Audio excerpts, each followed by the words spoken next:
Morning, all. All right, preview time. Of course, it is December the 4th, so we'll be finding out the Four Nations rosters pretty quickly, too. We have 4 games tonight in the NHL. We have 9 games tomorrow night in the NHL. So tonight, we have 2 games starting at 7:30 Eastern, 4:30 Pacific, so half an hour later than the usual start time. Nashville and Toronto get at it at 7:30 Eastern, 4:30 Pacific. Nashville's 7, 12, and 6 overall. They are 2, 3, and 5 in their last 10. Toronto's 15, 7, and 2 overall. They're 8 and 2 in their last 10. These teams meet again March the 22nd in Nashville. On the Nashville side, they're scoring 2.32 goals scored per game. They're allowing 3.16 goals against per game.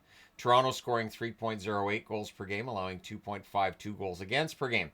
On the Nashville side, Philip Forsberg needs to get going. 9 goals, 8 assists, 17 points. Stamkos has been better lately, but still 7 goals, 6 assists, 13 points. Not exactly up to par yet, and all of these players admitting they haven't played up to their best at this stage. Matthew Knies on the Toronto side, 10 goals, 5 assists, 15 points. John Tavares, 11 goals, 11 assists, 22 points. Has been very strong this year. We'll see if his scoring numbers come down a bit with Matthews back in the lineup. 7:30 Eastern, 4:30 Pacific start between the Boston Bruins and the Chicago Blackhawks is the first of 2 meetings. They'll meet again in Boston on April the 10th. Boston's 13, 11, and 3. They're 5, 4, and 1 in their last 10. They've been better since the coaching change. Chicago 8, 15, and 2 overall, 3, 6, and 1 in their last 10 games. So scoring wise, Boston 2.48 goals per game. They're allowing 3.04 goals against, whereas Chicago 2.44 goals scored per game and allowing 3.12 goals against. So, in terms of goal differential, very similar between Chicago and Boston, just the records are not. On the Boston side, Lindholm, 3 goals, 10 assists, 13 points for him. Geeky, they need Geeky to get going a little bit. 2 goals, 4 assists, 6 points.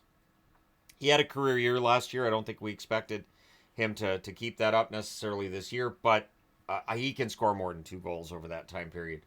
Ryan Donato, 10 goals, 5 assists, 15 points for him. He is the most reliable goal scorer right now for Chicago.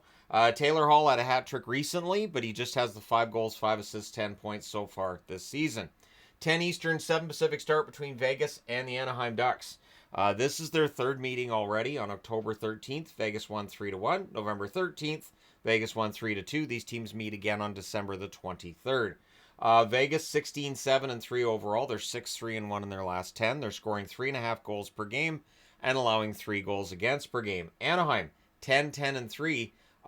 6, 3, and 1, and 6, 3, and 1 in their last 10, scoring 2.57 goals per game, allowing 2.91 goals against per game. So Anaheim's numbers are not awful. On the Vegas side, Eichel, 8 goals, 28 assists, 36 points for him. He is their best forward. I think that's pretty clear at this point, although when Stone comes back, you have more of a debate. But while Stone's out, Eichel's the best forward. Hurdle, 8 goals, 10 assists, 18 points. On the Anaheim side, Zegers, who's been better lately, 4 goals, 6 assists, 10 points. And Troy Terry, 6 goals, 13 assists for 19 points. Also at 10 Eastern, 7 Pacific, Dallas playing in Los Angeles against the Kings. Dallas, 15 and 8 overall, 7 and 3 in their last 10. Scoring 3.38 goals per game, allowing 2.54 goals against per game. The Kings, 14, 8, and 3 overall, 6 and 4 in their last 10. Scoring 3.04 goals per game, allowing 2.68 goals against per game. This is the first of 3 meetings. They'll meet again February 7th and February 28th. Dodonov has been finding the net lately. He now has 7 goals to go with 3 assists for 10 points. Robertson is not, and I'm still waiting on Robertson to go on a bit of a hot streak. 5 goals, 9 assists, 14 points for Robertson. On the LA side, Fiala, 9 goals, 7 assists, 16 points for Fiala. And Byfield is the player that waiting for a little bit more from him on the LA Kings. 3 goals, 8 assists, 11 points for Byfield. All right, and the Thursday action, we have 6 games starting at 7 Eastern, 4 Pacific, 1.5 an hour later, and then 2 an hour and a half after that. So for a brief period, there will be 9 games on at the same time, same as there was last night with the 10-game night. So 7 Eastern, 4 Pacific start between the Winnipeg Jets and the Buffalo Sabres. This is the first of 2 meetings. They'll meet again in Winnipeg on March the 23rd. The Jets are 18 and 8 overall. They're 3 and 7 over their last 10 games, scoring 3.65 goals per game, allowing 2.58 goals against per game. The Buffalo Sabres 11, 12, and 2 overall, 4, 5, and 1 in their last 10 games. Three goals scored per game, even 3.12 goals against per game. So both these teams desperately need a win. Kyle Connor, after a ridiculous start, slowed down a bit. 13 goals, 16 assists, 29 points for Connor so far. Perfetti, 6 goals, 11 assists, 17 points. On the Buffalo side, Thompson, 13 goals, 7 assists, 20 points. Still their most dangerous goal scorer.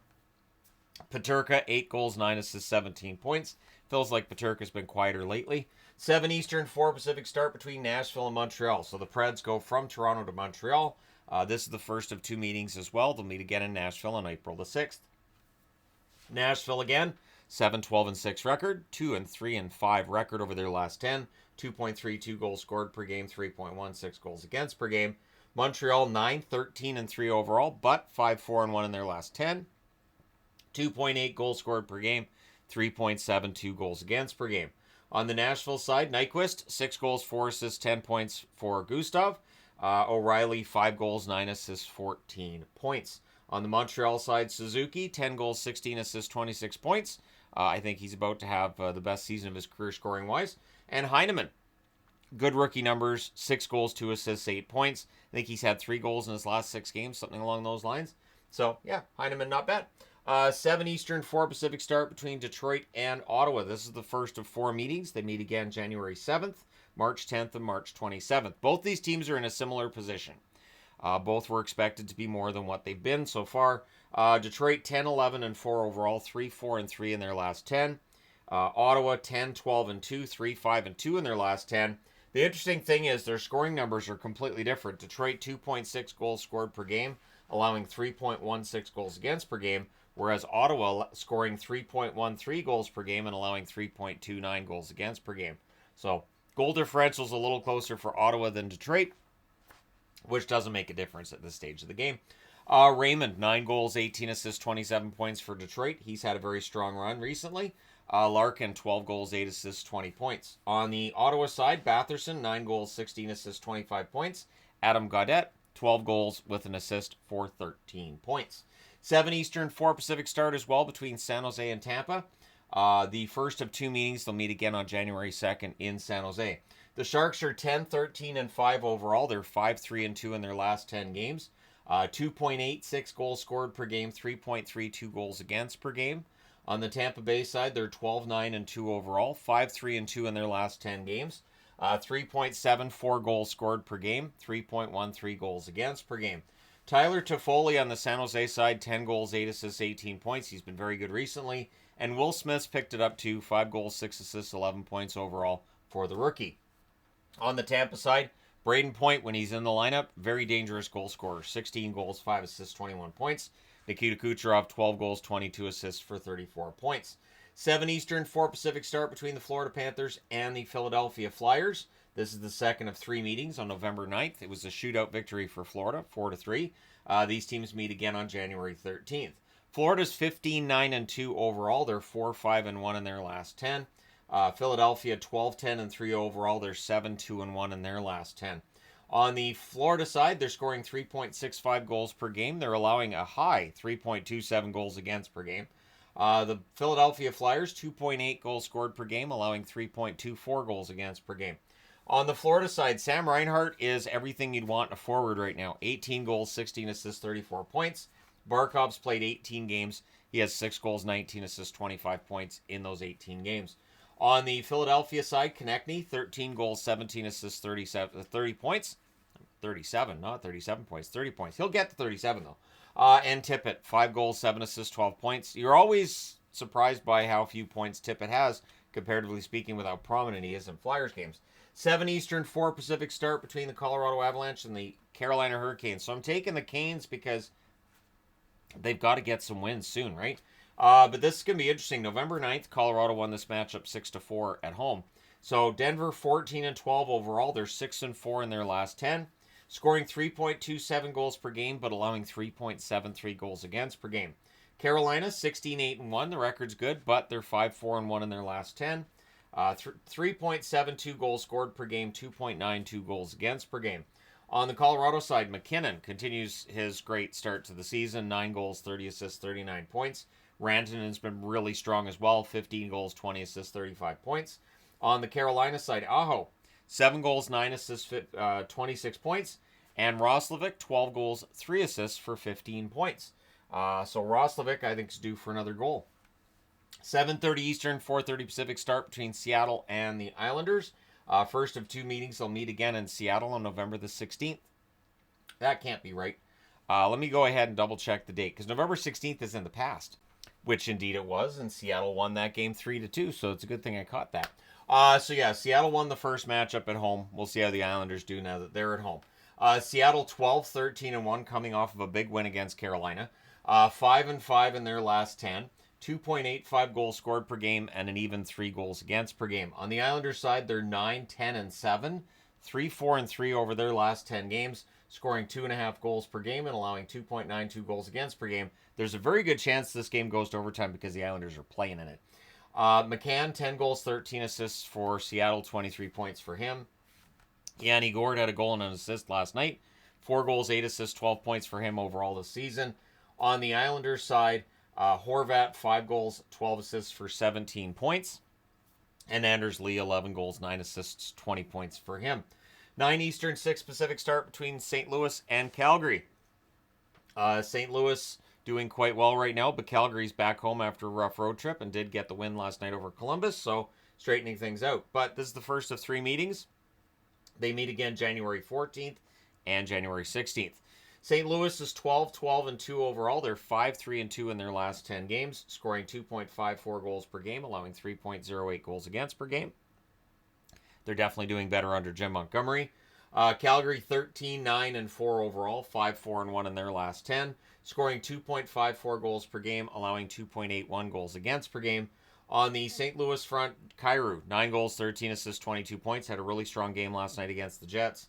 And Braden Shen, 4 goals, 9 assists, 13 points for the veteran. On the Calgary side, Zary, 5 goals, 7 assists, 12 points for Connor Zary. And Kadri, 8 goals, 8 assists, 16 points for Nazem Kadri.